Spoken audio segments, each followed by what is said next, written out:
Ça, c'est peut-être le dernier fondamental que je trouve vraiment important. Tu poursuis-tu, tu plaques-tu, tu crées-tu des turnovers, ton processus est-tu bon? Hey, es-tu capable de communiquer et de jouer en équipe? Et si tu fais ces 5 choses-là, d'habitude, là, tu vas être pas mal bon défensif. Plusieurs coachs overlook les fondamentaux. C'est là où je pense que c'est la chose la plus importante. Maxime Chaput-Dupuis, t'es coordinateur défensif des Redbirds de l'Université McGill. On a aligné nous entre 22 et 25 recrues par match l'année passée. C'est pas important ce que toi tu comprends comme coach, c'est important ce que tu es capable de transmettre aux joueurs. C'est pour ça que je suis excité pour le futur 26, 27 et on, parce que je pense que ces gars-là vont avoir dû apprendre vraiment rapidement. Il n'y a pas de substitut à la compétition. Fait que ces gars-là n'auraient pas appris comme ils ont appris là en faisant des reps sur scout. T'sais. Quand tu enseignes la défensive à tes joueurs, quoi qui est le plus important pour toi? La technique ou l'attitude? L'attitude est de facto numéro 1. Est-une qu'on joue avec une attitude, un mojo, une confiance? C'est ça, je pense que c'est impossible défensivement d'être bon si tu fais pas ces choses-là. Si on regarde par position, c'est quoi les choses que selon toi, ils sont peut-être moins travaillés, mais qui font vraiment la différence? D-line, là, une des choses que je trouve qui est vraiment importante, c'est le film study. À la position du secondaire, le QI, c'est l'affaire de base. Tu es capable de comprendre ce qui se passe sur le terrain. Puis à DB, man, es-tu capable de plaquer? Es-tu capable de se mettre le nez dans le trafic? Puis pas juste d'être un joueur de flag football. Bonjour tout le monde, bienvenue sur Le Game On. Je suis votre host, William Rochefort, et aujourd'hui, je suis fier d'annoncer que c'est officiellement le 52e épisode du Game On. Ça veut dire 1 an à chaque semaine avec un épisode de mon podcast. Puis je me suis dit, quoi de mieux qu'inviter mon premier invité du podcast, Maxime Chaput-Dupuis, avec moi. Merci encore d'avoir accepté mon invitation. Merci de m'avoir fait confiance sur le premier épisode. C'est de là que ça a commencé. Fait que je me suis dit... comme on avait parlé, en fait, on en parlait avant d'enregistrer, mais l'année passée, tu m'avais dit quelque chose qui m'avait vraiment marqué. Tu m'avais dit, écoute Will, quand ça va faire 1 an, on en refera un autre pour marquer l'épisode, marquer le fait qu'on avait commencé ensemble. Donc, nous voici de retour ensemble. Un petit mot avant de commencer? Merci de me reprendre une deuxième fois, man. C'est le fun. Je trouve que, comme on disait juste avant, là, ce que tu fais, c'est vraiment cool. C'est une belle initiative. Je me rappelle, à l'époque, je regardais tous les podcasts de prélude de football. Puis là, on dirait que t'as comme pris la place, pris la niche de tout ça en ce moment au Québec. C'est juste cool de pouvoir avoir une tribune pour nos coachs, nos joueurs, de se faire valoir, de promouvoir le produit, man. Fait que, keep on doing you, c'est cool. Merci. J'ai pas l'intention d'arrêter. Écoute, une preuve, c'est que 52 épisodes, c'est quand même c'est énorme. J'avais eu, il y a quelques semaines, Nick Piermas sur le podcast, puis il m'avait dit que la moyenne des podcasts qui faisaient genre 5 épisodes, puis après ça, il arrêtait. Fait que juste le fait d'en sortir, mettons, 6, tu faisais partie du 1%. Là, on est rendu à 52. Fait que... c'est huge. Ouais, exact. Non, je le voyais pas comme ça, mais... let's go, man, c'est hot. Écoute, tu connais la formule. Pour les nouveaux qui vont te découvrir aujourd'hui, chaque invité sur mon podcast a le droit à une introduction. Donc, Coach Max, voici ton intro. Maxime Chaput-Dupuis, t'es coordinateur défensif des Redbirds de l'Université McGill. T'es originaire de Saint-Hubert. Comme joueur, tu as commencé le football chez les Rebelles de Saint-Hubert de 2001 à 2008. Ensuite, de 2009 à 2011, tu prends la direction de Lennoxville avec les Cougars, occupant le poste de demi-défensif. Puis à McGill, de 2012 à 2014, où tu as gradué en 2016. Tu finis ta carrière au junior, avec le South Shore Bruisers. Comme coach, par la suite, tu commences au secondaire. 3 saisons à l'école secondaire La Frontalière de Quaticook. Tu vas ensuite passer 3 années en France comme coordinateur défensif des Black Panthers, une équipe de Division 1, avec laquelle tu vas remporter le championnat de la Ligue européenne de football en 2017 et le titre national français en 2019. De retour au Québec, tu retournes aux sources comme coordinateur défensif des Cougars de Champlain-Lennoxville, Bleed Blue, 2019 à 2023, avec lesquels tu vas remporter un bol d'or en 2019. En 2022, tu décroches le titre de champion de l'Est du Canada avec l'équipe Football Québec des moins de 16 ans. Et finalement, en 2024, tu es nommé coordinateur défensif de l'Université McGill. Maxime Chaput-Dupuis, bienvenue. Et je devrais dire Re-bienvenue sur le Game On. C'est un plaisir de t'avoir aujourd'hui. La saison 2025, McGill, très grande surprise, j'ai envie de dire. Vous avez battu Montréal, vous avez marqué beaucoup de points, on a beaucoup entendu parler de McGill. Moi, j'ai envie de rentrer dans les backstage, j'ai envie de t'entendre. Avec un pas de recul, quel mot résume la saison 2025? Insatisfaisant. Insatisfaisant. Je me demande de choisir un mot, ça va être le mot que je vais choisir. Je pense qu'on avait des attentes plus hautes que ça à l'interne. Globalement, je pense qu'on a accompli des belles choses, on a pris un bon step dans la bonne direction, mais ça finit la deuxième moitié de saison, puis le back-end est un peu en queue de poisson. Fait que, on espère être capable de bâtir sur ces moments d'éducation-là, des moments d'apprentissage-là pour avancer de meilleure façon dans le futur. Puis, fait que c'est ça. Je te dirais insatisfaisant. On est un peu déçus, en tout cas du moins pour moi. Je peux pas parler pour tout le monde, tout le staff, mais pour moi, je suis un peu déçu de la finalité de cette saison-là. Je pense qu'encore une fois, on est capable de faire des meilleures choses que ce qu'on a montré. Fait que j'ai bien hâte que 2026 commence. Est-ce que tu veux t'en tenir à seulement insatisfaisant ou tu as envie de me donner peut-être une raison de pourquoi, selon toi, c'était... En fait, t'as l'air quand même déçu. Je pense que là, t'avances pour la saison 2026, mais j'ai envie de... Si t'as envie de développer un peu sur peut-être les raisons pourquoi tu penses que vous étiez... vous n'avez pas atteint les objectifs que vous aviez en tête. Ouais. Tu sais, je pense qu'il y a deux facteurs très gros là, qui ont fait qu'on n'a pas réussi à atteindre les objectifs qu'on voulait. Puis le premier facteur, c'est quelque chose que de l'externe, il faut vraiment que tu t'attelles aux détails, mais on a habillé nous entre 22 et 25 recrues par match l'année passée. Puis on jouait des matchs contre les équipes qui avaient 5 recrues d'habillés, 6 recrues d'habillés. Oh, là, cette semaine, il y en a 8, tu sais. Et nous, on est à 24, tu comprends? Mm-hmm. Fait qu'on a un manque de maturité quand même important. Puis, oui, ça a créé certaines erreurs schématiques et des problèmes comme ça au niveau de la cohésion du groupe, tout simplement, là, en termes de performance. Mais juste aussi de gagner des batailles un contre un. Tu sais, je veux dire, t'as beau avoir tout le talent du monde et être un joueur de football qui va être très, très, très, très bon dans cette ligue-là. T'as quand même juste 20 ans, puis des fois, tu vas perdre un contre un back de 24 ou de 25, tu sais, puis c'est pas parce que t'es pas bon, man, c'est juste que t'es pas encore rendu, là, tu sais. Mm-hmm. Mais nous, dans l'organigramme qu'on avait ici, dans le roster qu'on avait ici, ben ces gars-là, ils ont été jetés dans la gueule du loup, puis let's go les boys, tu sais. C'est pour ça que je suis excité pour le futur, 26, 27 et on, parce que je pense que ces gars-là vont avoir dû apprendre vraiment rapidement, tu sais, ce qui est malade, tu sais, puis il n'y a pas de substitut à la compétition. Mm-hmm. Fait que ces gars-là n'auraient pas appris comme ils ont appris là en faisant des reps sur scout, tu sais. Ils ont appris comme ils ont appris parce qu'ils ont été lancés là-dedans, puis ils ont joué au PEPS, puis ils ont joué au Samsung, puis ils ont perdu une game tight ici contre Connew, puis ils sont allés à la guerre à Sherbrooke sur le gazon naturel pour la première fois. Tu sais, toutes ces choses-là, pour eux, c'était toutes des premières. Mm-hmm. Tu comprends? Fait qu'on dirait que ça, c'est une partie du problème ou une partie de la raison pourquoi je pense qu'on a été un peu en dessous des attentes malgré qu'on avait beaucoup plus de talent que dans le passé. Puis tu sais, l'autre chose qui est incroyable, c'est j'ai jamais fait partie de l'équipe où on a perdu autant de joueurs à des blessures. Puis en aussi peu de temps, puis en plus, tout aux mêmes positions. T'sais. Entre la semaine 3 à Concordia puis la semaine 5 à Sherbrooke, on bat Montréal au milieu, on perd Sherbrooke et Concordia. Mais dans ce stretch de 3 semaines-là, on a perdu comme 8 ou 9 DB par temps. Tout à nickel, safety, oh my God. Tout en même temps. T'sais. Puis il y a certains gars qui sont revenus, d'autres qui ne sont pas revenus, que ça a été des season-ending injuries, dont notre MVP défensif de 2024. Ce qui fait qu'en fin de saison, on se présente en play-off, puis on a des demi-défensifs qui sont partants sur le terrain, qui n'avaient même pas été habillés avant ce match-là. T'sais.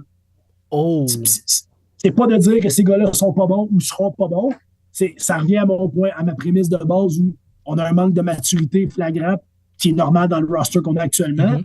Ben là, en plus, on lance un gars qui peut-être qu'il était third string au camp, qui lui aussi a un manque de maturité flagrant, puis tu disais, le gros, on s'en va au PEPS, bonne chance, mon top. Là, tu lui donnes dans le warm-up, tu lui donnes la main, puis tu tapes dans le dos, puis hey, ça va bien aller, puis tu le vois dans son visage qu'il est comme un, c'est un petit peu plus gros que ce que j'aurais voulu avoir comme première bouchée. Fait que je pense que ça, c'est du moins du côté défensif, ça a été une des raisons pour la saison en 2 temps.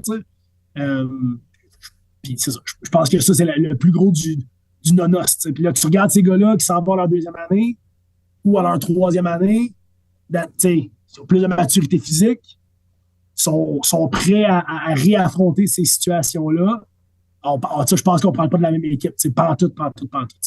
On était très talentueux, mais malheureusement, c'est probablement un peu de manque de maturité. Puis, je vais prendre aussi une partie du blâme là-dessus. Moi, comme jeune coach là-dedans, au lieu de stick to the plan puis d'essayer de continuer à coacher les gars dans la bonne direction, tu tombes vite dans le piège de vouloir trouver des solutions à tout prix parce que tu es un compétiteur et tu veux gagner.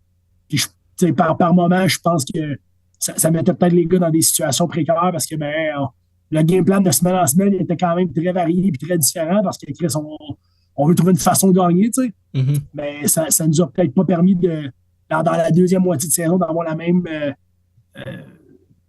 continuité de semaine en semaine. Fait que là, non seulement tu as un gars jeune qui n'a pas joué beaucoup, qui rentre là-dedans, qu'il faut qu'il performe, mais là, en plus, tu le mets peut-être dans un schéma qui n'est pas autant habitué. Tu fais ça pour son bien, mais dans le fond, c'est-tu vraiment ça qui se passe? Je pense qu'il y a une portion d'introspection qui s'est faite de mon côté là-dessus aussi. Fait que, c'est toutes ces choses-là que j'ai hâte de voir culminer en 2026. Un coach max plus patient un peu, avec un groupe plus mature, je pense que ça va être toutes des choses qui vont être intéressantes à regarder de notre côté. Là. Est-ce que tu sais c'est quoi la moyenne de recrues qui sont habillées, mettons, par équipe, mettons en général, par saison, mettons? On n'a pas fait l'exercice genre de moyenne, mais on a fait un exercice global, tu sais. Puis si je me trompe pas, nous autres, on était comme à un total de 125 ou 130 matchs joués par des recrues l'année passée. Puis, ou non, 160 matchs joués par des recrues l'année passée. Puis le deuxième dans la Ligue a joué 80 matchs par des recrues. Tu sais. On parle du deuxième. Là.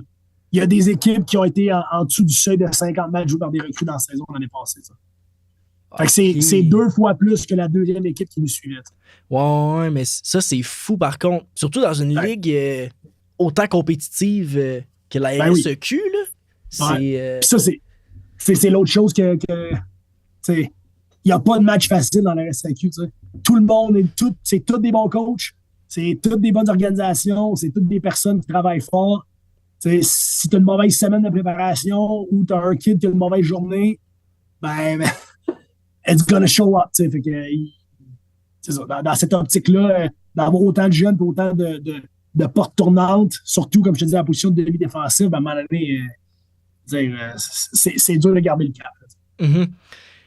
Je pense que la bonne nouvelle de tout ça, par contre, le fait d'avoir eu une vingtaine de rookies d'habillés pendant les matchs, durant toute la saison, justement, c'est qu'ils ont vu du terrain. Ça les a permis d'apprendre énormément, de faire face à de la vraie adversité. Il y a des gars qui étaient déjà draftés dans la CFL qui ont joué. C'est que ça, je pense, c'est le plus gros point positif, je pense, de tout ça. Si tu me permets de faire un parallèle, je t'ai coaché à Champlain. Mm-hmm. Tu étais un gars avec un très haut profil en sortant du secondaire. Tu es un gars qu'on a recruté fort. Tu es content de t'avoir. Puis à Champlain, tu as eu un rôle plutôt secondaire dans ton parcours. Mm-hmm. Pas parce que tu étais un mauvais joueur, parce qu'on était bourré de talent. Mais là, dans la chaise où je suis aujourd'hui, on est en train de bâtir ça, tu comprends? Mm-hmm. Là, l'an passé, si tout le monde reste en santé, fingers crossed, on est good, man. On est capable de battre Montréal quand tout le monde est là. T'sais. Mais quand tout le monde n'est pas là, on n'a pas la même profondeur que j'ai eu la chance d'avoir dans les organisations précédentes. Du moins, pas encore. Fait que, encore là, c'est un autre learning curve, un autre truc que les gars doivent apprendre. Puis, encore avec le recrutement qu'on a eu cette année, je pense qu'on est encore dans une belle situation pour que si on a bien les gars qui tombent comme l'année passée, on est en meilleure position. Mm-hmm. C'est de bâtir ça tranquillement. Mais ça, c'est intéressant ce que tu me dis. Tu sais, mettons, si tu avais à comparer le cégep, vu que tu as coaché les deux, puis les deux au plus haut niveau, là. Fait que, tu sais, si tu avais à comparer, tu sais, là, tu as donné mon exemple, puis j'aime ça que tu donnes mon exemple parce que c'est exactement ce qui est arrivé. Tu sais, j'en ai parlé une couple de fois sur le podcast de tout ça. Mais tu sais, mettons, si tu avais à comparer vraiment le cégep avec l'universitaire sur, mettons, l'arrivée des rookies, puis comment créer justement. Parce que, tu sais, mettons, au cégep, tu sais, c'est des. Comment il y avait des tiers, là. Tu sais, c'est à chaque tiers, tu as une nouvelle cohorte complètement. Si tu avais à comparer, mettons, cégep universitaire, c'est quoi que toi, tu ressors de ça? Qu'est-ce qui t'a le plus surpris, mettons, d'essayer de construire justement, mettons, un bagage, un certain. Mettons, un roster qui te permet d'avoir un depth, mettons? Ben, tu sais, si je parle de ma réalité, parce que là, je veux pas comparer. Mettons, Max Gauthier, là, aussi à Sherbrooke, a fait un peu le même parcours. Il était aussi au collégial, il est maintenant à l'université. Fait que, on a des parcours similaires. Mais pour ce qui est de ma réalité à Champlain, quand je suis arrivé en 2019, on avait un club de maturité qui était absolument loadé. Fait, en toute franchise, je veux dire, je pouvais bien laisser Étienne Amiot, puis Charlie Larry Tardif, puis Sam Gagné jouer au foot, tu comprends-tu? Vincent Delisle, il n'a pas besoin de me casser la tête trop, tu comprends? Puis je pense qu'en 2022, qui était mon avant-dernière année à Lennox, ça a été la fin du cycle des Chris Saint-Hilaire, des Phil Champagne, Alex Benoît, Chris Lévesque, Manuel Woody. Je ne vais pas nommer tout le monde parce que je vais en oublier, c'est certain. C'était ta fin de carrière aussi à ce moment-là. On était, man, tu sais, on avait un vraiment bon groupe. Je me rappelle cette année-là, je pense qu'on avait joué genre 53% des reps en cover one. C'était comme, tu sais, pas compliqué, Big, là. On est juste bon, tu sais, laisse les gars jouer, tu sais. Puis je pense qu'au cégep, tu l'as dit en termes de tiers ou c'est un cycle de 3 ans. T'sais. Fait que si tu as une très, très bonne cohorte une année, tu sais que dans 3 ans, ça va payer, tu sais. Puis à Champlain, on a été chanceux, tu sais, la notoriété qui était avec le programme, le fait que, tu sais, bon, GF était là depuis des années, une belle stabilité. Les gars m'ont appris à travailler et à recruter de la bonne façon. Fait on a toujours été capable d'avoir des gros troisième année, des grosses cohortes, tu sais. Puis quand les gars ont gagné le Bol d'Or en 2024, c'était la cohorte de 2021. C'était pareil. C'était une cohorte qu'on a bâtie qui était vraiment talentueuse. Puis quand ils sont rendus à la 3e année, ben, you know what? They win together. T'sais. À l'université, c'est différent. Il y a beaucoup moins de programmes universitaires que collégiaux. T'sais. Fait qu'il y a une densité de talent qui est beaucoup plus élevée. Peu importe le programme. Là, oui, évidemment, les Laval-Montréal, je pense que c'est un exemple concret, mais même Sherbrooke, Concordia, McGill, Bishop, au Québec, je pense qu'il y a un amas de talent qui est beaucoup plus là, mais il y a aussi beaucoup plus de turnaround. Il y a beaucoup de gars qui finiront pas leur parcours universitaire. Ça peut être dû à la compétition, au fait qu'ils décident hey, je suis à ma 3e année d'études en architecture ou en ingénierie ou en business, puis j'ai un gros stage à la marque. Puis il y a cette tournure-là. Fait que tu as moins de cycles universitaires, je pense. C'est plus. Puis encore une fois, je parle pour mon expérience, mais c'est plus une équipe que tu bâtis sur 4 ou 5 ans avec des gars que tu vas perdre, que tu vas ramener, que tu vas changer, puis il va y avoir beaucoup plus de modification de roster. Fait que c'est important d'avoir un roster qui est profond. Alors qu'au cégep, mettons, tu peux avoir un roster qui est peut-être moins profond un peu, avec une courbe de 3e année ultra boostée, puis tu peux gagner, tu sais. Ce qui était le cas en 2019 à Champlain. On avait une cohorte de 3e année qui était ultra boostée. Notre cohorte de première ou de 2e année était pas mauvaise, mais plus tranquille. Ben, à l'université, tu peux pas faire ça. Tu peux pas avoir une cohorte et dire on les gars, même dans 3 ans, on gagne un coupe d'année. Ça n'arrivera pas. Là, fait que c'est constamment à recommencer. Puis l'accumulation de talent à notre niveau, c'est vraiment plus un facteur important que celui-là au cégep, selon mon expérience personnelle. Ben, ça fait du sens. C'est fou pareil que universitaire, ben, t'es quasiment en train de gérer un programme professionnel là, de la façon comment c'est monté puis tout ça. C'est quand même fou. Tu penses que qu'est-ce que la saison 2025 a révélé sur l'identité du programme des Redbirds? Honnêtement, je pense que ça a révélé une résilience assez forte de notre groupe. Puis ça a aussi révélé un vrai désir de faire partie de l'élite. Tu sais. Encore dans la classe de recrutement de 2026, dans la classe qui s'en vient, on est encore allé chercher des top joueurs dans l'année, cette année. On a encore gagné des batailles de recrutement contre des gros programmes canadiens. Puis je pense que c'est le groupe actuel a un énorme mot à dire. Quand on met les nouveaux joueurs en contact avec le groupe actuel, il y a un vrai sentiment qu'on est capable de faire une différence, qu'on est capable de changer ça. T'sais. Puis ça, moi, en ayant joué ici, j'avais pas vu ça de mes années. T'sais. Puis je pense que, je veux pas parler pour les années trop entre les deux, mais j'ai pas vu ce renouveau-là non plus dans les années entre, puis dans les années avant, mettons, depuis les années 2000. J'avais pas vu ça à McGill de façon récurrente. Il y en a eu des bonnes classes de recrutement dans le passé, une bonne année. Je pense à mon année que j'avais choisi ici, on avait Louis Guimond-Motta, on avait closé des gars qui avaient été MVP Team Québec. Tu dis, wow! Ben, ça a duré 1 an, on n'a pas eu le gars de repeat. Tu comprends? Je pense qu'en 2015-2016, il y a une classe de recrutement exceptionnelle avec les Mongeaux, les Sénettes. Il y avait une classe exceptionnelle à McGill. Puis encore là, ça y a eu la discuter à regagner une deuxième et une troisième classe de recrutement comme ça. T'sais. Je pense que là, on l'a fait. T'sais. On a eu une sapristi bonne il y a 2 ans.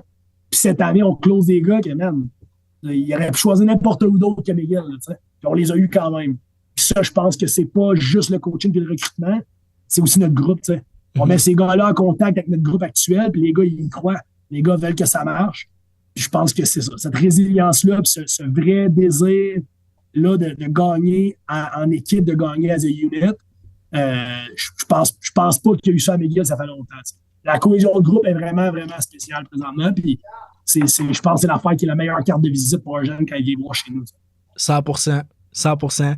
C'est cool. Vous avez ramené des champions, vous avez ramené des gens qui ont eu des gros rôles dans leur équipe avant, collégiale. Je pense que ça peut faire un impact. L'affaire qui est le fun, c'est que l'évolution justement de ce groupe-là va être. L'année passée, vous avez battu Montréal la première fois depuis je sais pas combien d'années.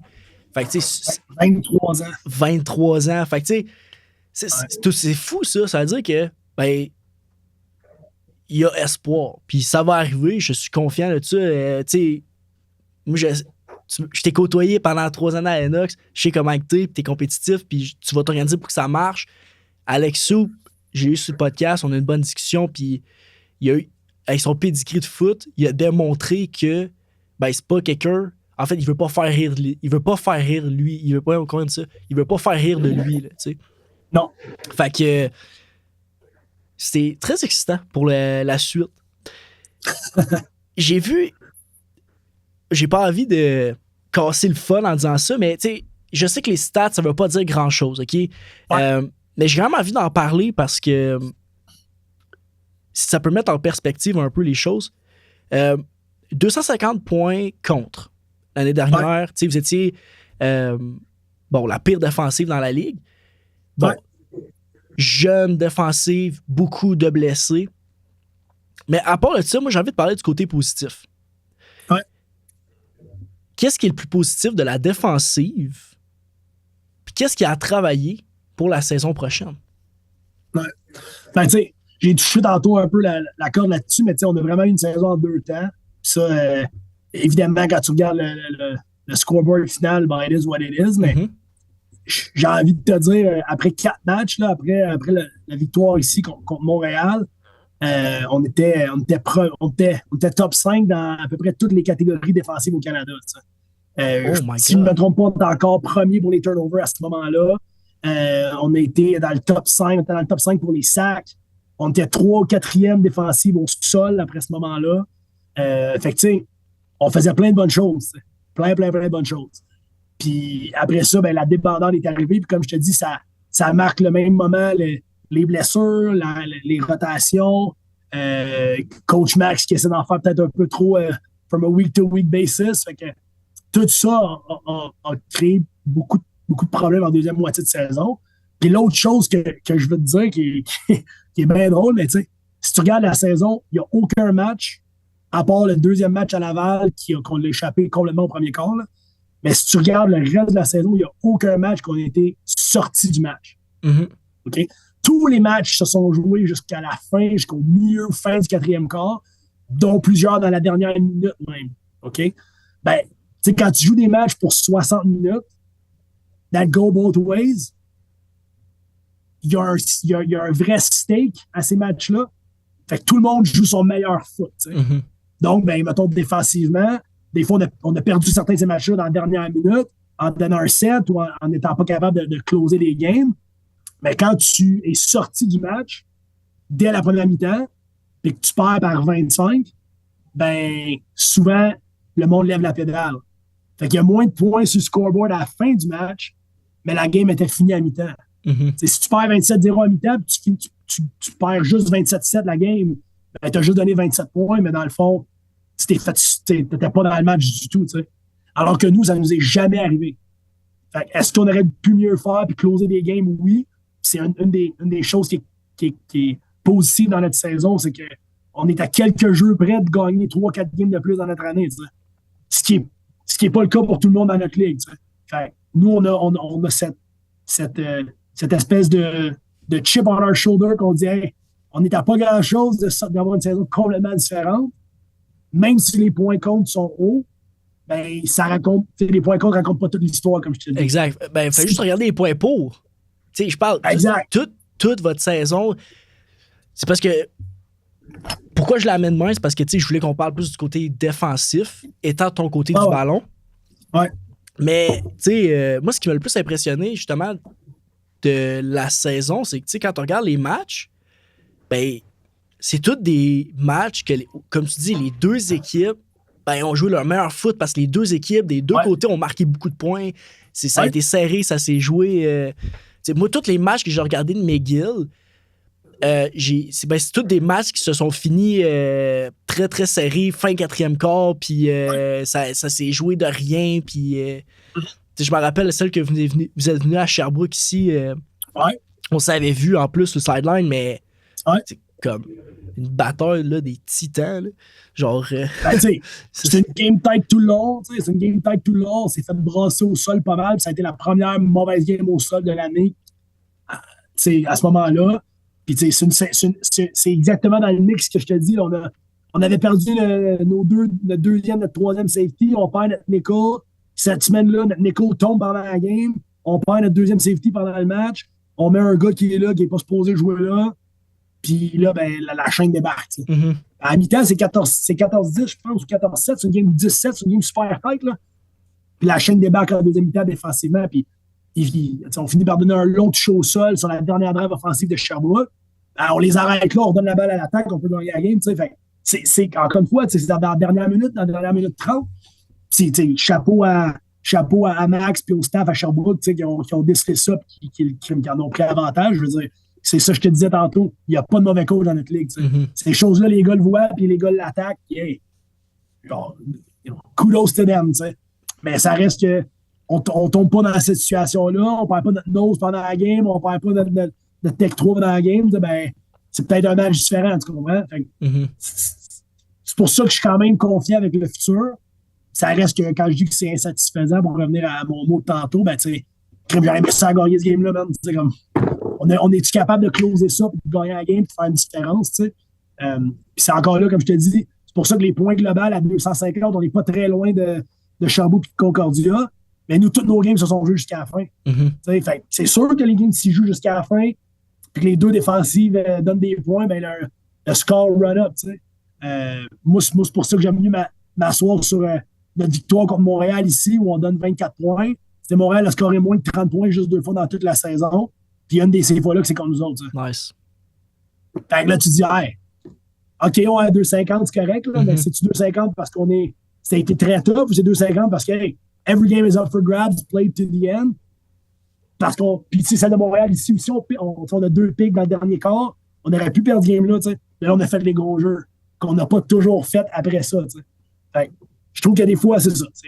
C'est le pointage final ou le score défensif final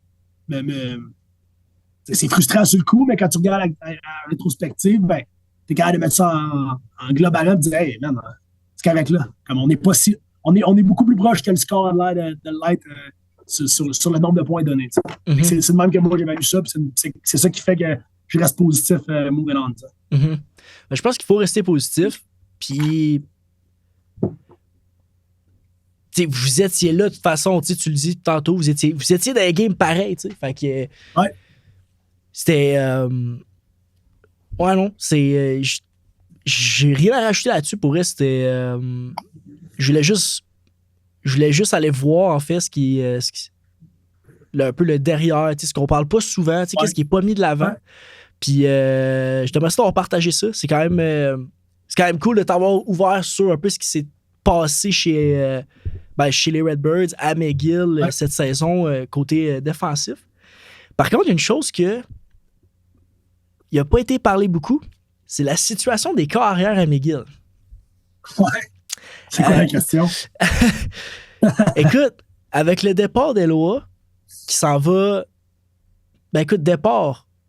Là, avec, possible. Ouais, c'est ça, je vais te dire merci. Avec le départ possible d'Eloa, qui s'en va prochainement comme NCFL, après ça pour le draft.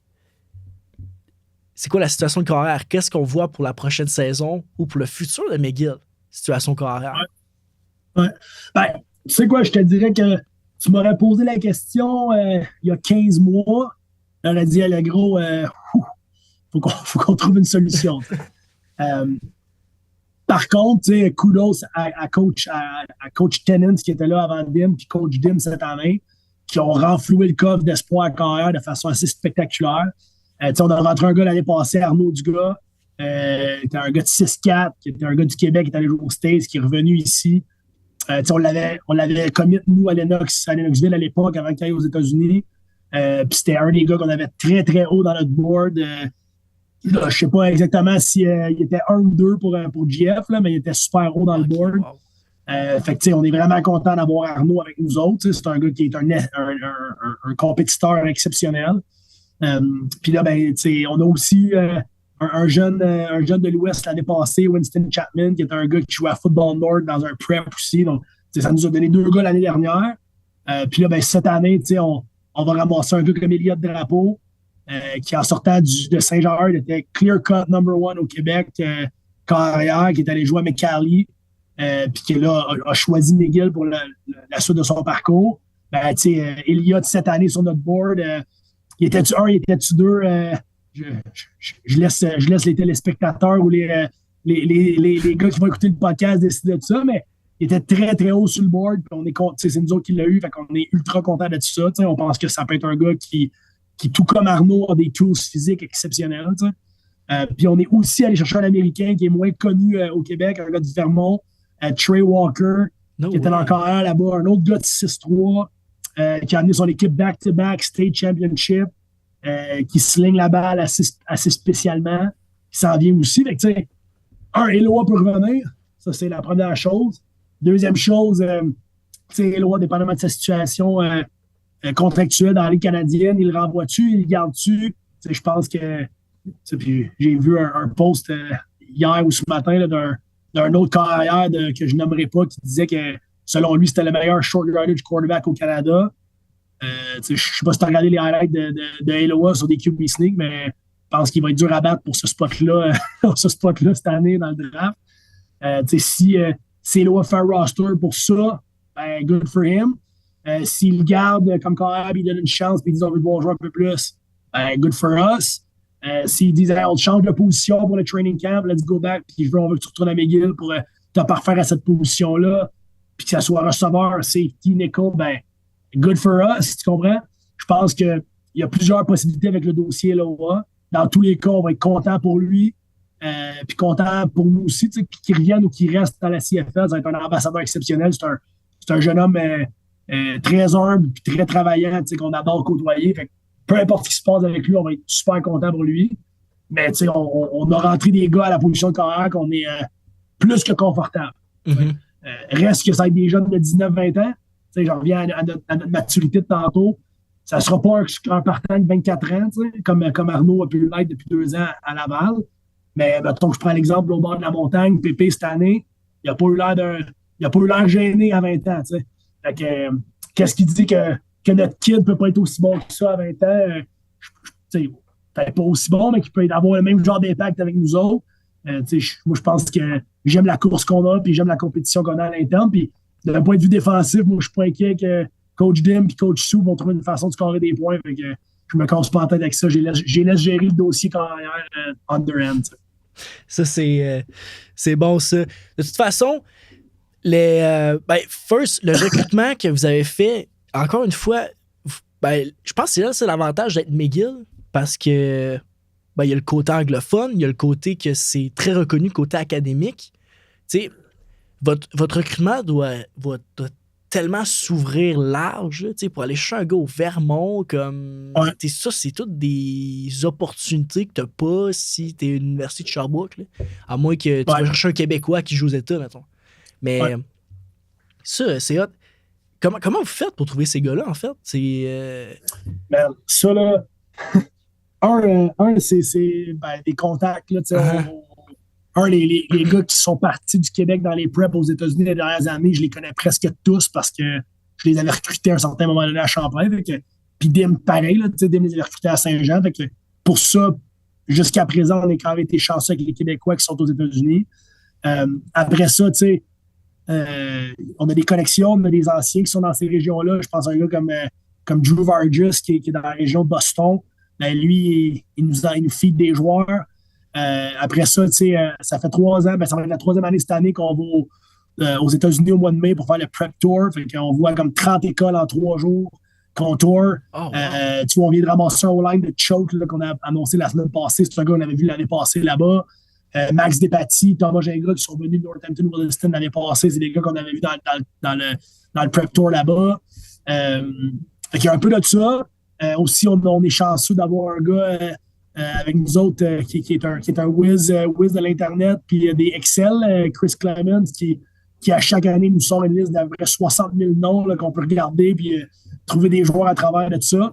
Honnêtement, on pourrait avoir un ou deux gars full-time qui font juste ça, passer à travers l'Excel document, puis on passerait pas à travers, je pense.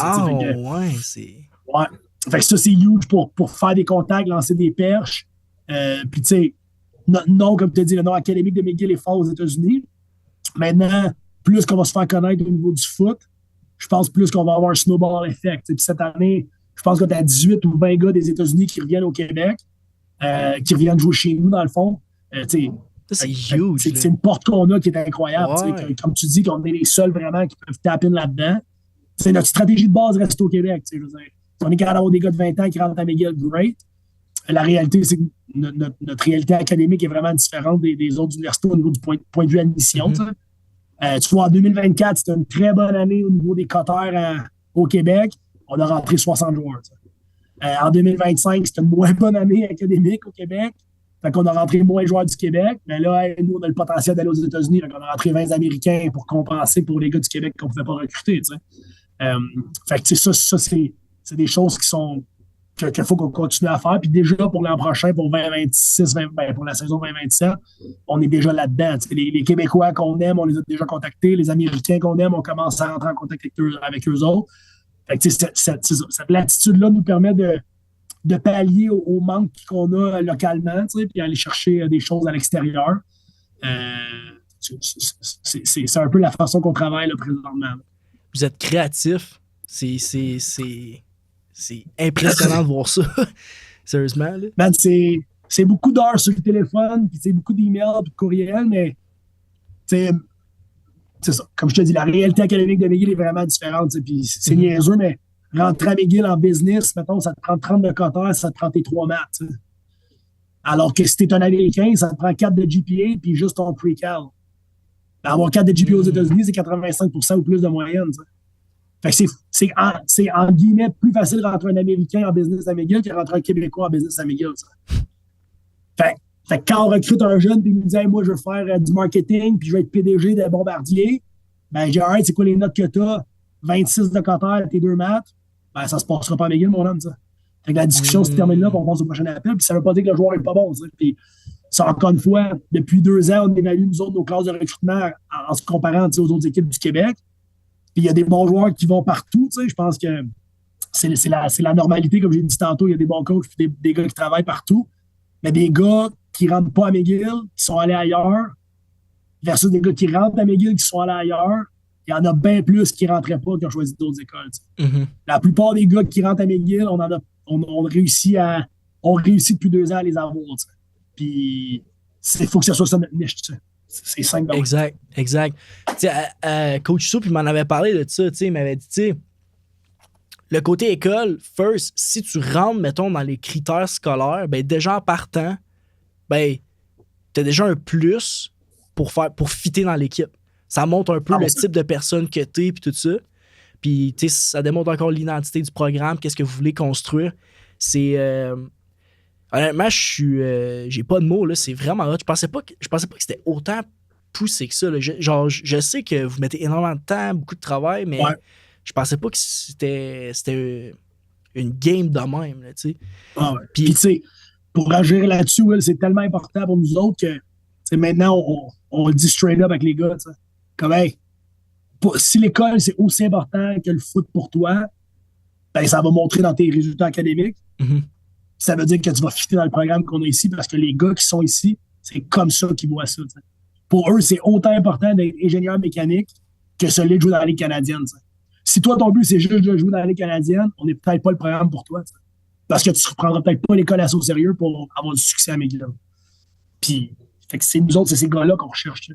On veut le gars qui veut travailler sur Wall Street.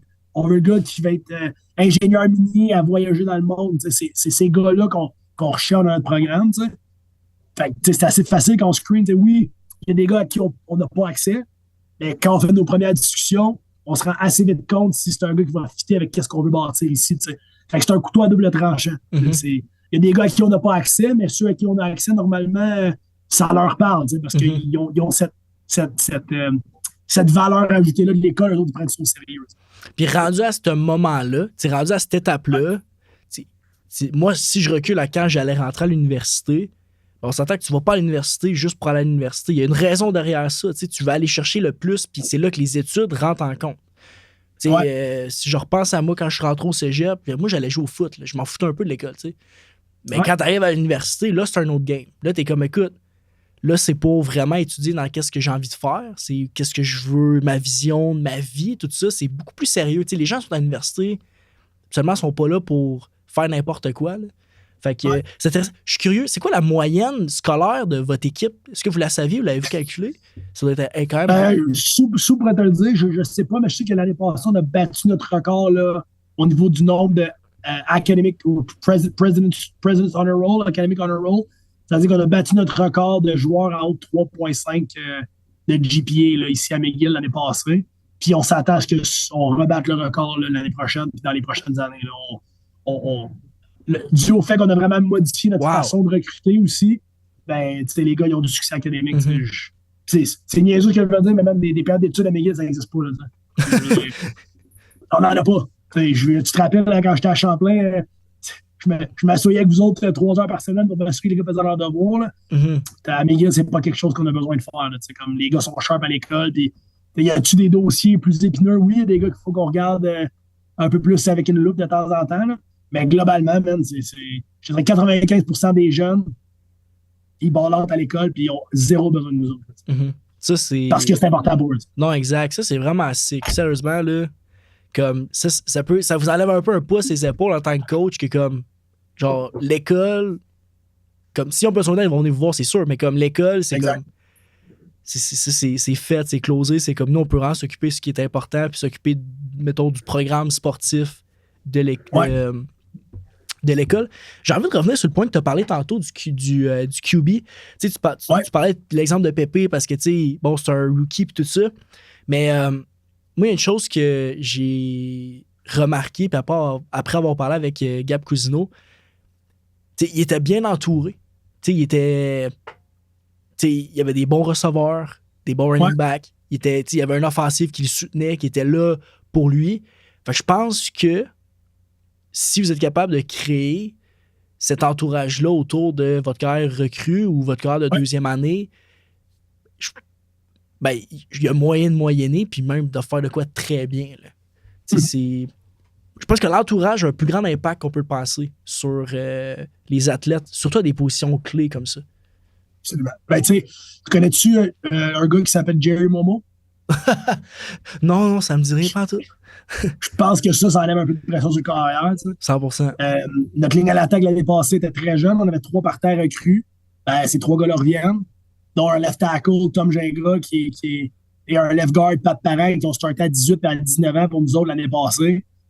Tu parles de bien entourer ces gars-là, ça va être le blind side du carrière. Là. Fait que, tu parles de 2 gars qui sont quand même bien là haut de la moyenne au niveau de talent. Mm-hmm. Puis c'est un receveur, on est venu l'émergence d'un gars comme Sam Massiera, Antonio Giuffre. Puis là, on est allé chercher Hubert Drouin, James Riddell, Olivier Eugène, qui sont des Geoff Jabrowski, tu sais. Puis c'est des gars qui sont des gars de premier plan, des gars longs, des gars qui pognent la balle dans le trafic, des gars explosifs.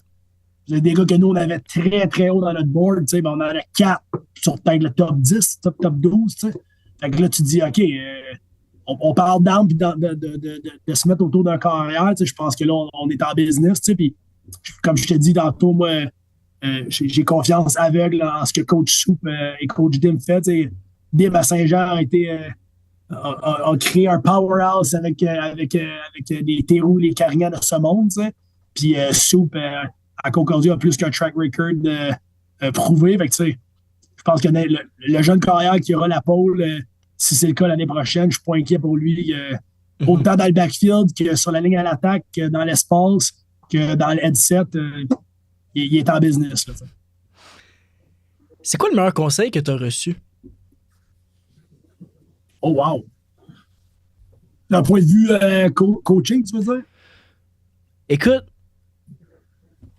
j'ai envie de pick your mind là-dessus. En fait, c'est que, oui, il y a le côté foot, mais j'aime aussi le côté humain. Puis je pense qu'il y a certains apprentissages qu'on a dans le sport qui sont très applicables dans notre vie de tous les jours. Il n'y a pas très longtemps, j'ai lu une étude qui parlait de les anciens sportifs qui deviennent entrepreneurs, puis aussi ceux qui viennent sur le marché du travail. Ils comparaient un peu les deux. Puis ils démontraient que les athlètes, une fois qu'ils avaient fini leur sport et allaient sur le marché du travail, étaient beaucoup plus performants, beaucoup plus compétitifs. Puis la corrélation qu'ils faisaient avec ça, c'était souvent avec les apprentissages, la diversité qu'ils ont eu dans le sport. Donc moi, j'ai envie de pick your mind là-dessus puis de dire, écoute, quel genre de conseils que toi, tu as reçu, que ça peut être d'un coach, ça peut être de peu importe de qui, mais que tu penses qui reflète bien ce que tu vis présentement dans ta situation de coach à McGill? Ouais. Je vais retourner à 2019 quand je suis arrivé à Champlain. Évidemment, GF a eu un rôle très important dans le coach que je suis aujourd'hui.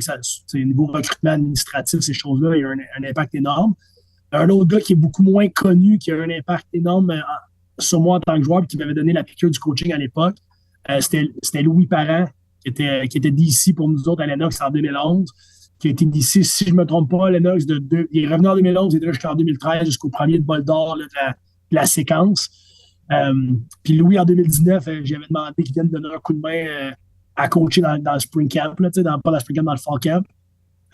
Puis on avait eu un début de saison assez tough. Je me rappelle de l'avoir appelé après pour discuter avec et demander conseil. Puis Louis avait été vraiment cool en me donnant du temps et en répondant à mes questions.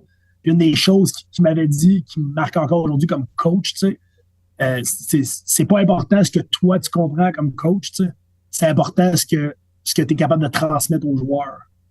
Puis ça, c'est quelque chose qui m'avait vraiment marqué. Puis que aujourd'hui, des fois, je me perds encore là-dedans, puis j'essaie de me recentrer, de jouer pour moi, tu sais un peu comment je suis, mais je trouve que c'est un des conseils qui m'a le plus aidé dans ma carrière de coach, de me dire, écoute, c'est cool, là, les X, puis les O, puis le board, puis le ci, puis le ça, mais est-ce que les kids sont capables d'exécuter ce que tu leur demandes de faire?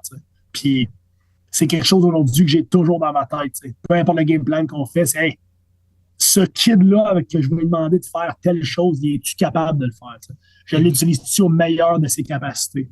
Ça, c'est un teaching point ou un conseil que j'ai eu qui m'a vraiment marqué et que j'essaie encore d'utiliser aujourd'hui à tous les jours. Conseil, je pense que ce serait peut-être le meilleur conseil que j'ai à ma carrière de coach.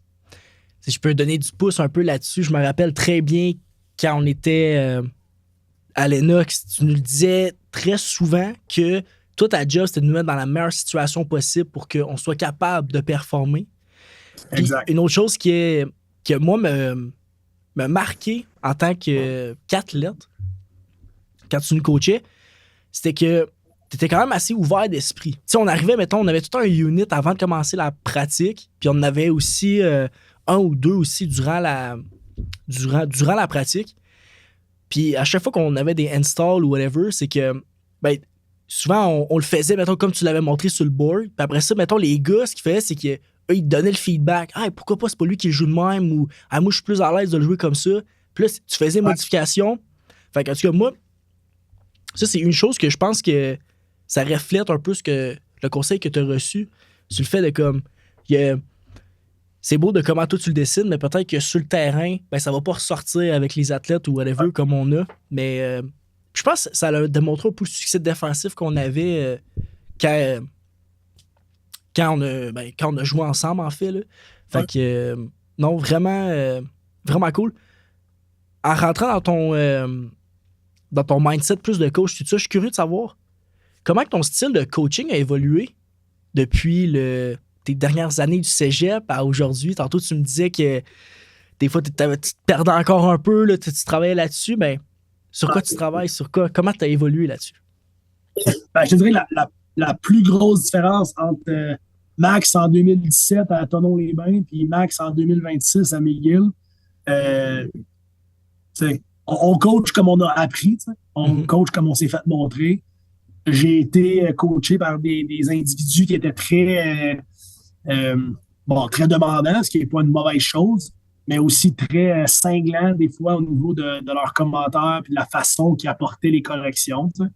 Puis je pense qu'en vieillissant, j'essaie de m'adoucir là-dessus puis d'être plus humain et empathique dans mon approche. Puis je pense qu'on fait vraiment je fais vraiment de meilleur job aujourd'hui que je l'ai fait, dans le passé. Puis c'est sûr qu'avec ma famille maintenant, une petite fille de 5 ans et demi, un petit garçon de 18 mois, eux autres aussi m'adoucissent à la maison. Fait que that's a different way.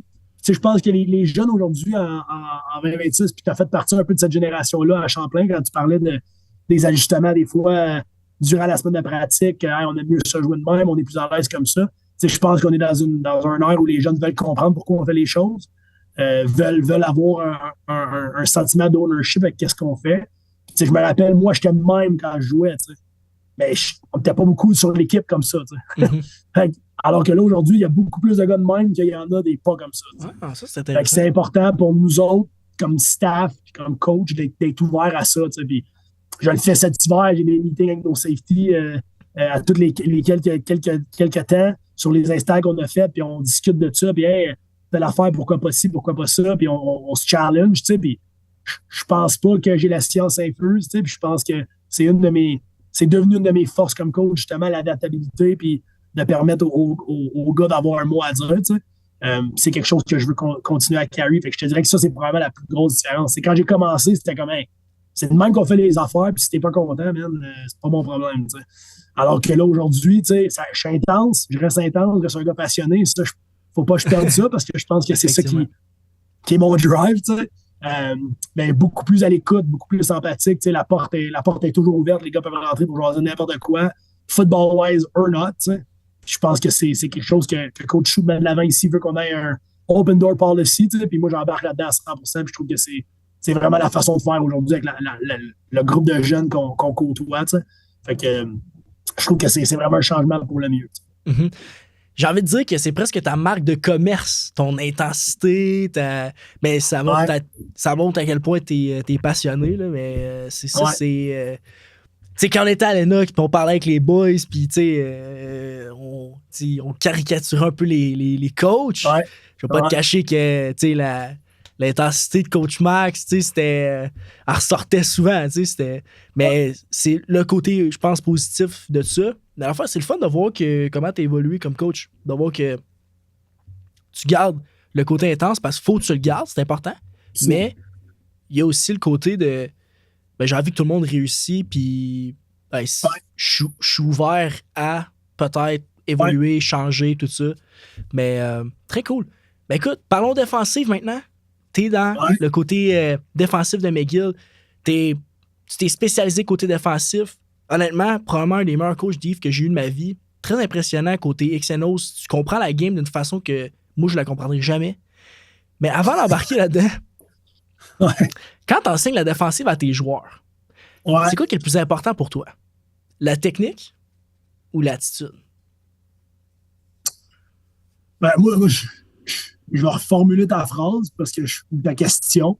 Je pense que l'attitude est de facto numéro 1. Mm-hmm.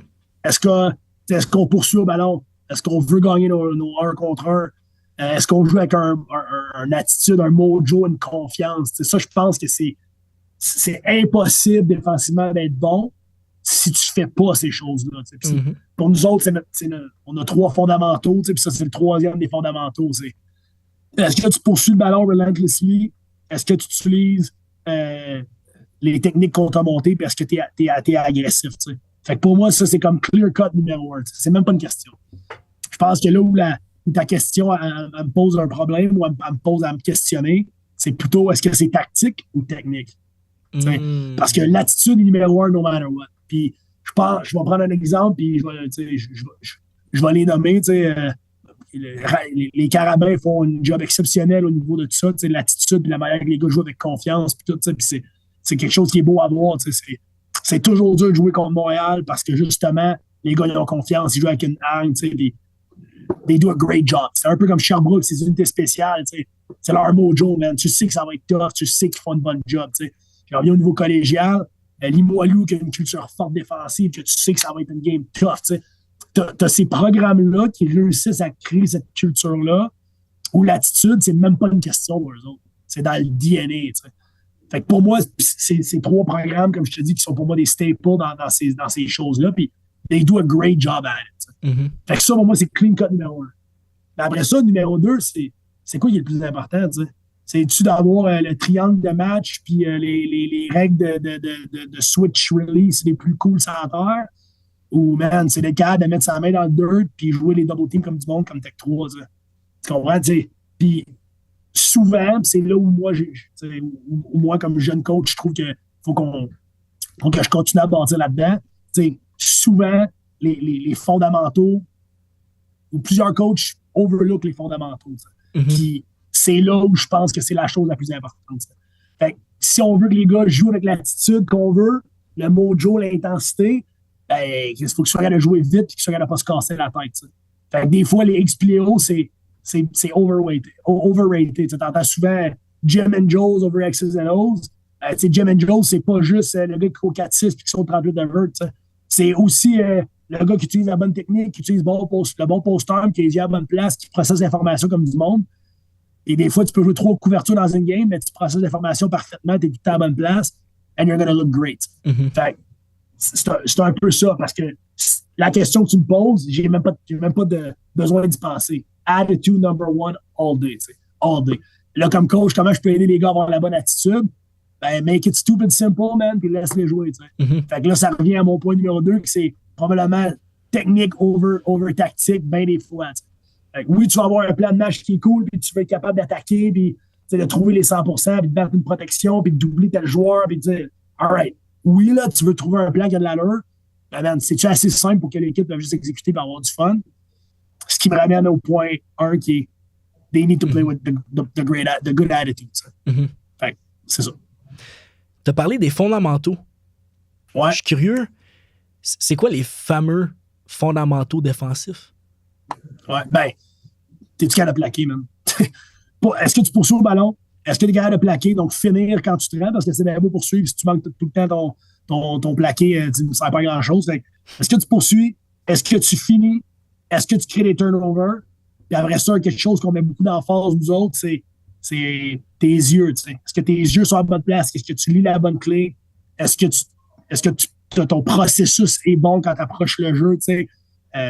Du moment où le snap 1 finit, à partir du moment où le snap 1 est terminé, le snap 2 commence. Le snap 2 commence pas quand tu as le call. Le snap 2 commence quand le ballon est mis au sol, quand il y a le D&D, quand il y a le personnel, quand il y a le play call. Ça, tu tournes la formation offensive.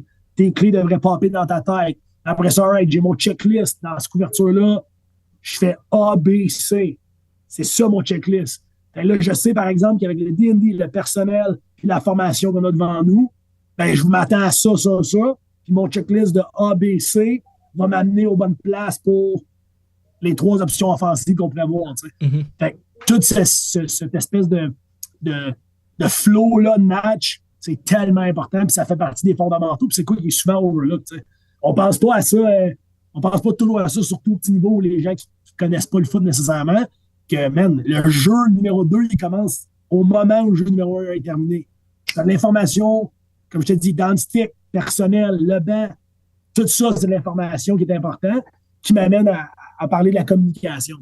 Ça, c'est peut-être le dernier fondamental que je trouve vraiment important. Tu poursuis-tu, tu plaques-tu, tu crées-tu des turnovers, ton processus est-tu bon? Hey, es-tu capable de communiquer et de jouer en équipe? Et si tu fais ces 5 choses-là, d'habitude, là, tu vas être pas mal bon défensif. Mm-hmm. Non, ça fait du sens. Mathieu Betts, quand il était venu sur le podcast, j'avais demandé une question un peu, peut-être un peu stupide, mais je voulais savoir son point de vue là-dessus, mais tu sais, je voulais vraiment savoir qu'est-ce qu'il faisait qui se démarquait de tout le monde. Puis il me disait, ouais, ça peut paraître con, mais moi, la différence, c'est que même si je suis un D-line, ben, je courais tout le temps au ballon. Puis il disait, le fait de tout le temps courir au ballon, de finir les reps, de toujours être là, ben, à un moment donné, ça va payer puis ça va te faire des jeux. Ouais. Fait que, 100%. Puis après ça, j'étais comme, OK, ça fait énormément de sens. Puis après ça, je me rappelle là, quand t'étais à Lennox, puis là, tu nous faisais faire des high. T'as pas fini ta rep, boum, là, t'avais un check, là, t'es comme, fuck. Fait que ça, c'était... Ouais. Mais ça a vraiment un impact, ça. Quand t'es pas conscient de ça, ben, tu le fais pas, tu sais. Mais ça peut vraiment t'amener à être un meilleur joueur de foot. Là. Peut-être que, tu sais, ça va peut-être t'amener... T'es peut-être pas le meilleur joueur de foot nécessairement sur le terrain, mais peut-être juste parce que tu finis tes reps, t'es tout le temps au ballon maintenant, ben ça te permet justement de stand out plus que tout le monde parce que justement, t'es tout le temps à la bonne place. Fait que... Absolument. Non, 5 fondamentaux, c'est cool, man. Est-ce que quand tu coachais à Lennox, c'est les mêmes 5 que... Ouais, ça n'a pas changé, ça. Ça a la même affaire depuis que je joue. Depuis 2017, même quand je jouais à Champlain et à McGill, pour moi, c'était comme joueur, je voyais déjà ça comme les premières affaires, tu sais. Je veux dire, pour moi, c'est la base du football défensif, tu sais, de faire ces 5 choses-là.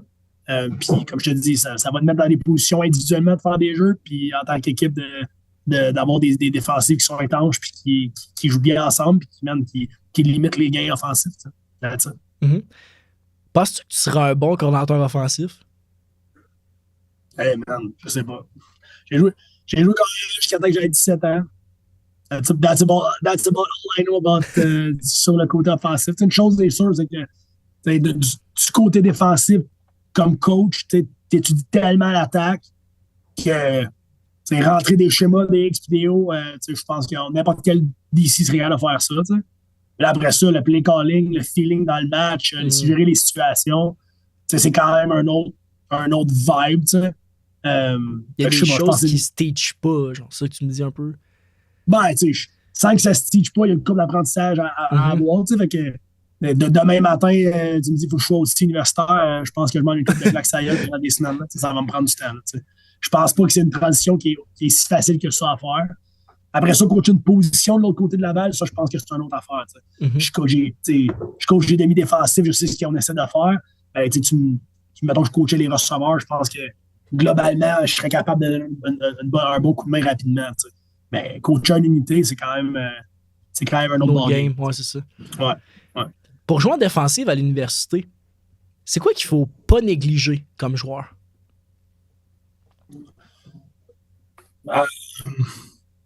Les 5 fondamentaux. Non, mais tu sais, t'es-tu prêt à travailler? T'es-tu prêt à mettre de l'effort? L'autre chose qui est importante, puis ça, je pense que c'est valable pour autant joueur offensif qu'un joueur défensif. J'ai parlé tantôt de la pyramide, là, il y a moins de problèmes universitaires, donc il y a plus de densité de talent. Peu importe où tu vas, il y en a de la compétition. Mm-hmm. Peu importe où tu vas. Que tu sois le champion de la Coupe d'année l'année d'avant ou l'équipe qui a fini 6e, il y en a de la compétition. Fait que, tu sais, si tu veux avoir du succès, es-tu prêt à compétitionner, es-tu prêt à mettre l'effort supplémentaire? Puis ça, c'est valable des deux côtés de la balle. Il y a comme je trouve qu'on voit beaucoup de gars qui arrivent à l'université, qui se découragent, tu sais, peu importe le programme qu'ils ont choisi, qui se découragent parce qu'ils ne jouent pas, parce que ça va pas aussi vite qu'ils vont et aussi vite qu'ils veulent. Tu sais. Je pense qu'il ne faut pas ça. Il faut que tu continues à te battre, il faut que tu continues à travailler fort parce que c'est normal qu'il y ait de la compétition. Puis dans la vie de tous les jours, puis tu nous as parlé tantôt sur dans le monde du travail par la suite, il va en avoir de la compétition. Mm-hmm. Quand tu vas aller travailler, puis tu vas falloir passer une entrevue pour être le prochain PDG d'une grosse business ou le prochain striker d'un cabinet d'avocats, tu ne seras pas le seul à interviewer. Là. Il va en avoir d'autres. Comment tu te démarques du groupe, tu sais, as-tu de quoi de spécial? T'sais? Puis c'est un peu ça qu'on essaie, que j'essaie de dire aux joueurs ici. On parle des 2 dernières années, on a parlé de méritocratie. T'sais. Le foot, c'est pas un sport juste. T'sais. Tu peux faire tout parfaitement, puis quand même pas gagner. Tu peux faire tout parfaitement en pratique, techniquement, exécution, tout est beau. Le jeu ne vient jamais de ton bord, puis tu te fais pas voir. Puis là, tu as des points de grading de moins qu'un autre joueur qui, lui, ben, pour une raison X, le ballon, on dirait qu'il colle dessus. T'sais. C'est pas un sport juste. Je pense que c'est tellement un bel apprentissage de vie parce que la vie, c'est pas juste tout le temps. Mm-hmm. Fait, c'est ça. Quand tu es un joueur de foot universitaire, man, sois prêt à compétitionner, comprends que c'est pas un sport juste. Fait que, man, fais quelque chose de différent des autres, fais-toi remarquer, trouve une façon qu'on te voit. Puis, tu sais, des fois, ça peut être aussi niaiseux sur des drills de special teams. Tu es un joueur défensif qui est pris dans une chaise de second rôle parce que, ben, comme je te dis, tu n'as pas le lock quand c'est le temps de faire les jeux en 12-12, ça vient pas de ton côté, tu sais, puis tu n'as pas ça. Ben, man, c'est special teams drills, t'es le demon, t'es special teams demon de travailler tout le monde, t'es intense. Puis là, le special coordinator, il te voit, puis il dit, ce gars-là has to dress. T'sais. Là, il dress, puis c'est teams, puis là, si quelqu'un fait un gros jeu, puis là, tout d'un coup, le DC le remarque. Là, ce gars-là a sauté quelqu'un, let's give him a shot sur un package. And then all of a sudden, ben, le gars, il start sur un package, puis il joue en défensive. Mm-hmm. Fait que de ne pas avoir peur d'être bold, de ne pas avoir peur de la compétition, de ne pas avoir peur de se faire remarquer et de faire de quoi de différent. Fait que ça serait peut-être le meilleur conseil que je peux donner. Ça. Très hot. Ça fait énormément de sens. Je pense que plus on avance aussi dans le temps, je sais pas dans le sport ça ressemble à quoi, mais ça n'a jamais été autant facile. Tantôt on parlait de notre génération, là. Mais moi je pense que ça n'a jamais autant été facile d'être pareil comme tout le monde. Fait que ça veut dire que moi je pense que ça n'a jamais été autant facile de stand out. La seule chose par contre, c'est est-ce que tu es prêt à faire le step pour stand out de tout le monde. T'sais. Exact. Fait que dans la vie de tous les jours, c'est assez facile de décider d'avoir une coupe de cheveux différente ou un chandail différent puis du stand-out. Ça, c'est pas. Non, mais c'est vrai, c'est pas compliqué. T'sais. Mais sur le terrain de foot, tout le monde est pareil. Mm-hmm. Tout le monde a le même casque, les mêmes épaulettes, le même chandail. À part le numéro, il n'y a pas rien de différent. T'sais. Comment tu stand-out? Comment toi, tu t'assures que le coach te voit, tu t'assures de faire une différence. T'sais. Puis comme je te dis, de facto, dans les périodes de compétition, ça va pas toujours arriver. T'sais. Dans un 12-12 offense-defense, dans un match préparatoire, ça n'arrive pas toujours. Comment tu t'assures que coach A, coach B, coach C, tu ne manques pas. Man, ça va peut-être passer par les teams, ça va peut-être passer par des meetings, ça va peut-être passer par des examens de pre-game. Ça fait 6 semaines d'affilée que tu as 100% dans ton examen. Comme the kid is doing something right. T'sais. Fait que let's give him a shot. T'sais. Fait stand up. Trouve une façon de stand up. Mm-hmm. Si on regarde par position, fait que si on regarde D-line, linebacker, D-line, c'est quoi les choses que selon toi, ils sont peut-être moins travaillés, mais qui font vraiment la différence? Ouais. Ben, tu sais, je pense D-line, là, une des choses que je trouve qui est vraiment importante, c'est le film study. T'sais. Tu peux avoir le meilleur take-off sur la terre, peut-être avoir un arsenal de pass rush move qui est comme incroyable. Si tu t'es pas préparé contre le left tackle ou le right tackle que tu vas avoir cette semaine, it's irrelevant. C'est comme lancer jouer au dehors avec les yeux fermés. Si tu frappes le bullseye, c'est pas parce que t'es bon, c'est parce que t'es chanceux. Fait que t'es-tu capable de te préparer adéquatement? Puis souvent, la position de D-line, c'est une position d'engine, justement, de moteur, de gars qui poursuivent, un peu ce que Mathieu disait. Puis tu as du succès en faisant ça, tu sais.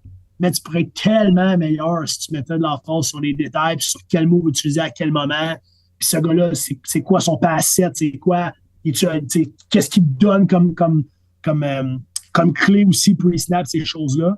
Fait que je pense que cette position-là, ça, c'est quelque chose qui est ultra overlooked. À la position du secondaire, le QI, c'est l'affaire de base. Tu es capable de comprendre ce qui se passe sur le terrain puis de matcher le front-end et le back-end ensemble. Puis souvent, je pense que ça, c'est un topic qui est simple. C'est comme c'est évident, c'est pas quelque chose qui est overlooked. Mais en même temps, c'est tellement important. C'est tellement important. C'est le core de la défense, c'est le gros milieu. C'est surtout au football canadien. C'est pas une position qui a autant, je pense, de notoriété ou de glamour que dans la NFL, où tu vois dans la NFL le Ray Lewis, puis le ci, puis le ça. Tu regardes la Ligue canadienne, c'est-tu les linebackers qui ont le plus de love? Pas tant. C'est avec le banlieue corner, c'est avec les deux DN qui pass rush, qui font des jeux. Ben, c'est tellement une position qui fait un lien entre le back-end et le front-end que d'avoir des gars qui comprennent ce qui se passe sur le terrain, qui sont IQ dominant, qui voient les clubs avec ça arrive, qui communiquent bien, qui sont des bons leaders, ça a un avantage exceptionnel. Mm-hmm. Puis à DB, man, c'est can you get off a block? Tu vas te ramasser dans une situation où il faut que tu te débarrasses d'un bloc et tu fasses un jeu open field tackle, que tu set le edge sur un bubble screen, que tu fites un D-gap. On pense tout le temps, le gars, il peut jouer man-to-man, il a-tu des ball skills, là, il est incroyable, il a 6 picks cette année. Il a 6 picks, mais il n'est pas capable de fit un gap en course, il n'est pas capable de fit un bubble screen. Ça va être un liability pour nous autres at some point. Mm-hmm. Il est-tu capable de plaquer, il est-tu capable de se mettre le nez dans le trafic, puis pas juste d'être un joueur de flag football. C'est bon. Non, mais même si c'est du football à 3 essais et ça lance majoritairement, je veux dire, faut que tu sois capable de mettre le nez dans le trafic. Tu es capable de le faire avec constance, puis même, ça te tente dessus. Tu vas-tu de reculons puis tu regardes à gauche ou tu te mets le nez dans le trafic pour vrai. Là, puis, dans tes années à Champlain, tu vas te rappeler facilement d'un gars comme Manu Aouni, même que lui, il n'avait pas froid aux yeux, c'est rien qui dérangeait. On a un de même, on a un puis un autre de même en ce moment dans notre échiquier avec des Chris Roy et des Mathis Pilon. Eux autres, même, ils ferment les yeux et ils fitent les gaps.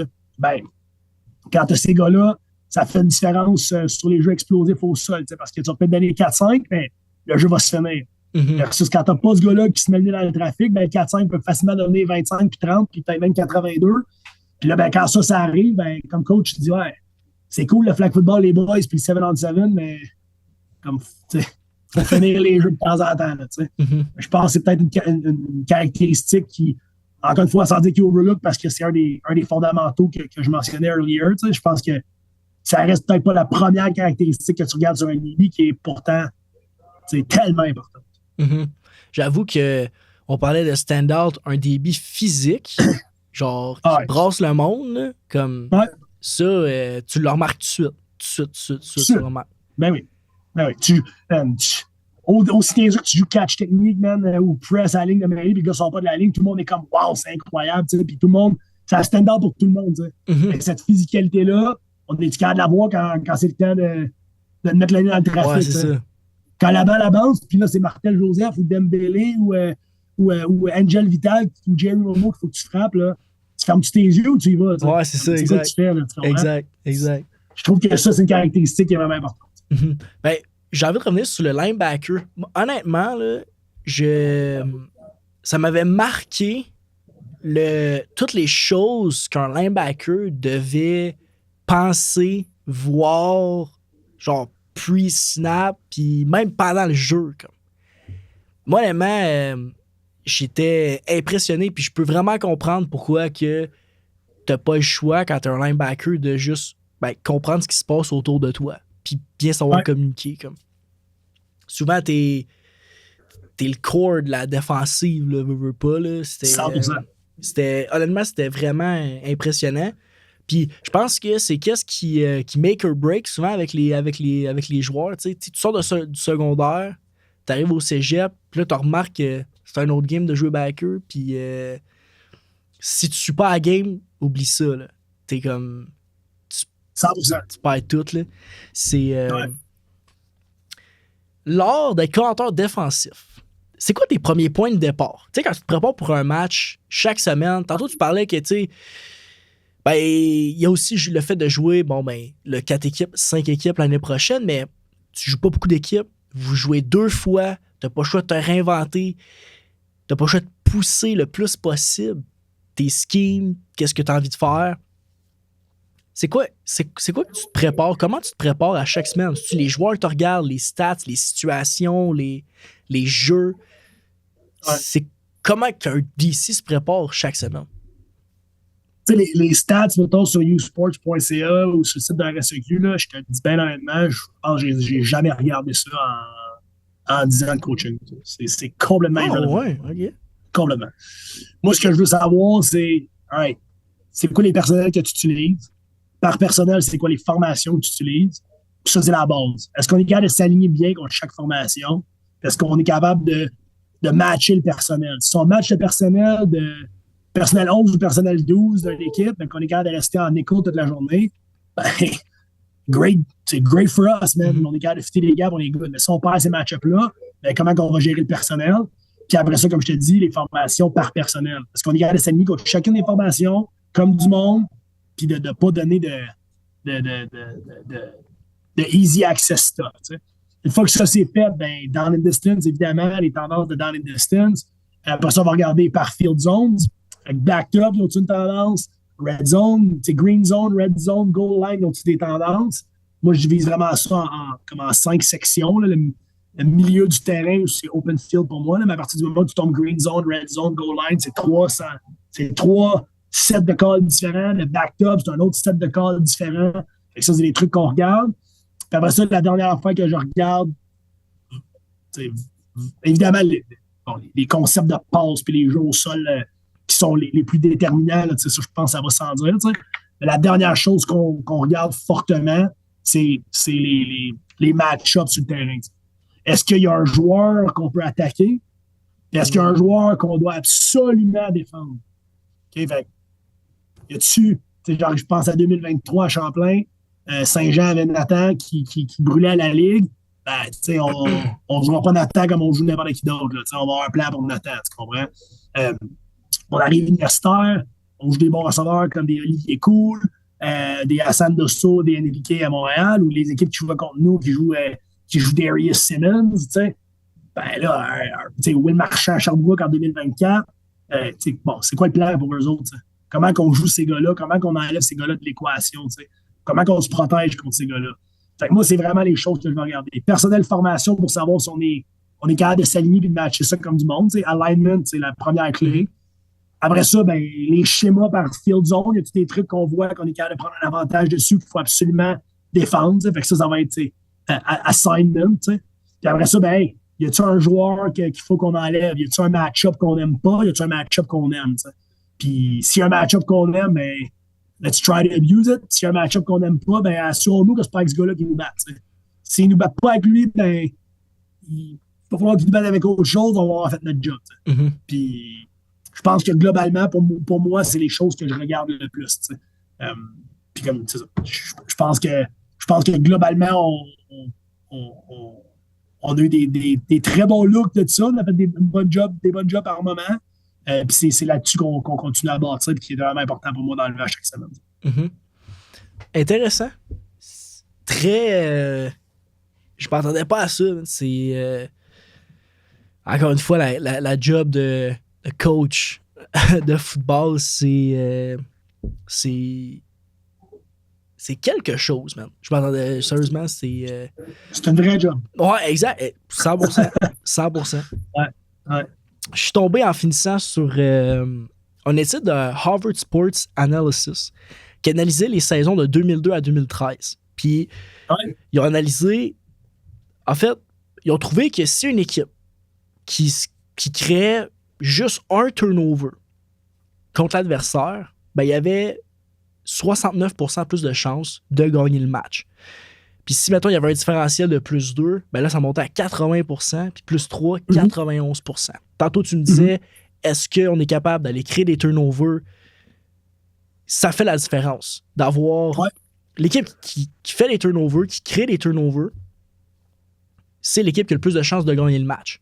Maintenant, Dans un football, à 4 essais, à 3 essais, c'est quoi ton approche défensive? Comment tu vas coller les jeux pour justement essayer d'aller créer ces turnovers-là? Ben, si on parle juste de turnover, je ne suis pas un believer d'essayer de créer des turnovers schématiquement. Il y a quelque chose que je dis souvent. Quand on est en man, on cherche un incomplète.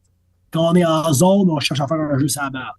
Okay? Mm-hmm. Mais la majorité des pics, c'est pas un beau jeu défensif. La majorité des pics, c'est une erreur du carrière. Il n'y a pas aucun aussi ici qui va me dire ben oui, on a dessiné ce jeu-là pour qu'on lance un pic. T'sais. Ils ont tout le temps une progression pour compléter la boule. T'sais. C'est correct que c'est leur job. It is what it is. Mais après ça, est-ce que tu es capable de jouer le jeune qui joue carrière? Lui, là, t'es-tu capable de mix ses eyes up et de le faire une mauvaise décision? Puis souvent, c'est le même qui va arriver des interceptions. Fait que je ne collerai jamais un jeu pour créer un turnover. OK? Ceci étant dit, on va coller des jeux pour créer du havoc qui ensuite peut amener un turnover. OK? Puis ça, quand on parle d'approche au turnover, tu sais, on suit une approche qui a été mise en place par les Regina Rams, okay? Donc Khalid Hicks, qui était notre D-line coach les 2 dernières années, est allé au U-Sports Clinic, rencontrer Sheldon Gray, qui est DC des Regina Rams, puis ils ont parlé justement, puis eux, ils ont vraiment rentré une méthodologie pour créer des turnovers où ça se passe sur 3 facettes. Ouais, ça se passe sur 3 facettes. Fait qu'ils ont des teaching periods pour les turnovers. Après ça, ils vont grader les pratiques pour les turnovers avec un seuil de réussite minimale. Puis après ça, ils vont grader ça en match aussi, les opportunités de créer des turnovers. Fait qu'eux, ils ne regardent même pas le résultat. Que tu as créé un turnover ou pas, ils n'en ont rien à battre. Ce qu'ils regardent, c'est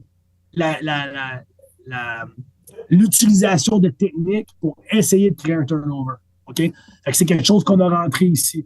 Fait que maintenant, nous autres, à chaque snap, on grade s'il y a eu, oui ou non, une opportunité de créer un turnover. Puis est-ce qu'on a utilisé une technique appropriée pour possiblement créer ce turnover-là? Notre objectif, c'est d'avoir X nombre de pourcentage par période. Puis si on n'a pas X nombre de pourcentage par période, ben il y a une conséquence qui s'ensuit. Fait qu'on veut s'assurer que les gars sont brainwashés, I would say, que c'est second nature de créer un turnover. Fait qu'on le pratique en pre-practice ou en EDDs. Puis après ça, dans chaque période de blues, dans chaque période de shell, ben, on veut voir X nombre de jeux sur le total de jeux où on va utiliser une de ces techniques-là. Fait qu'on on promouvoit ça à travers le groupe à chaque période compétitive qu'on a dans l'année. Puis tu vois, c'est arrivé une fois seulement en 2 ans où on a réussi à avoir les 2 pratiques la semaine, ou les 3 pratiques de la semaine à frapper notre quotient d'efficacité. Cette semaine-là, on a créé 4 turnovers dans la première mi-temps. Oh my God! Impact direct sur le résultat du match. OK? Puis c'est ce que Sheldon Gray proposait dans sa présentation avec les Rams. Puis, man, j'ai envie de te dire que pour nous autres, ça a marché en 2024, cette instance-là. Puis comme je te disais tantôt, en 2025, on a été premier pour les turnovers une grande partie de la saison. Je pense qu'on finit dans le top 6. On est 6e, je pense, au Canada en fin d'année. Puis on a continué à faire ça, puis ça a eu un impact direct sur les résultats. T'sais. Après ça, nous autres, ce qu'on fait aussi, c'est qu'on calcule les havoc plays. Les havoc plays, c'est une statistique qui est utilisée dans la NCAA qui calcule essentiellement tous les jeux négatifs offensifs créés par la défensive. Fait un sac du corps, un TFL, un pass break-up, un turnover, mais aussi un pressure sur le carrière qui force un incomplète. T'sais. Ça aussi, c'est un havoc play, même si ça n'a pas de stats en bout de ligne. Puis si on a un seuil de réussite par match qu'on veut atteindre, puis quand on coach, quand on call, on va game planer pour aller chercher ces havoc plays-là. Fait que ça, de semaine en semaine, le plan va être différent. T'sais. Le plan contre Sherbrooke pour les havoc plays, contre Montréal, contre Laval, contre Concordia, contre Bishop, ne sera pas le même. Parce qu'ils ont tous des systèmes offensifs différents. T'sais. Mais selon ce qu'eux nous donnent, ben, on va essayer de rentrer peut-être 2-3 curveballs qu'on pense qu'ils peuvent aller nous chercher ces havoc plays-là. Puis on considère que ces havoc plays-là vont nous permettre potentiellement d'augmenter nos chances de créer des turnovers. Parce que si on se rend encore ailleurs pour créer un sac, que le ballon est sorti tout croche, qu'il lance un pic, ben on va augmenter nos chances de gagner le match avec les turnovers, on va augmenter nos havoc plays, et c'est plus comme ça qu'on va game planer. T'sais. Je crois pas à game planer pour créer un fumble, je crois pas à game planer pour un pic. Je veux dire, je dis pas que c'est impossible, là, mais man, c'est flip a coin, faut pas que tu te trompes. T'sais. Mais est-ce qu'on peut manipuler les yeux du carrière? Est-ce qu'on peut attaquer une protection qui va nous permettre de créer un havoc play? Puis, hey, if it's a turnover, great on us, man. C'est juste mieux, tu comprends? Fait que nous autres, c'est plus dans cette façon-là. Je reviens à ça, mais c'est un peu plus dans le processus qu'on va créer les turnovers. Ça sera pas on va le pratiquer, on va le travailler, on va en parler, on va mettre de l'emphase là-dessus. On va game planer pour trouver des situations où on peut créer des havoc plays. And you know what? That will turn out to be a positive turnover battle. T'sais.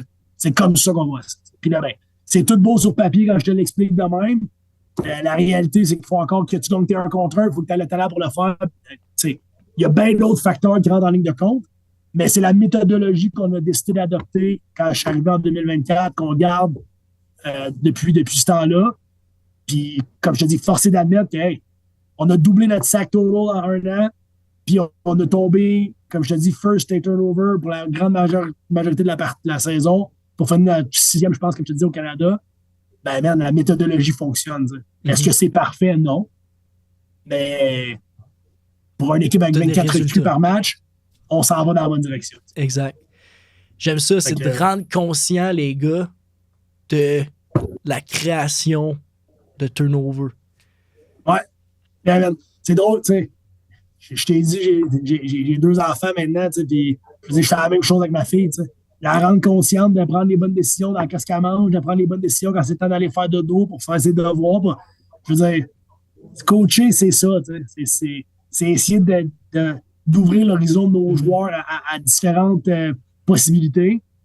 Puis, tu sais, ça, c'est une façon de le faire pour les turnovers, pour les havoc plays, pour créer des game-changing plays. Fait que c'est ça. Écoute, tout le monde, c'était le podcast Game On. Notre invité, Coach Max. Merci, man. Merci, ça me fait extrêmement plaisir. Merci à toi d'avoir pris un moment de partager ça aujourd'hui. Toujours un plaisir de jaser avec toi, Max. Pareil pour moi, man.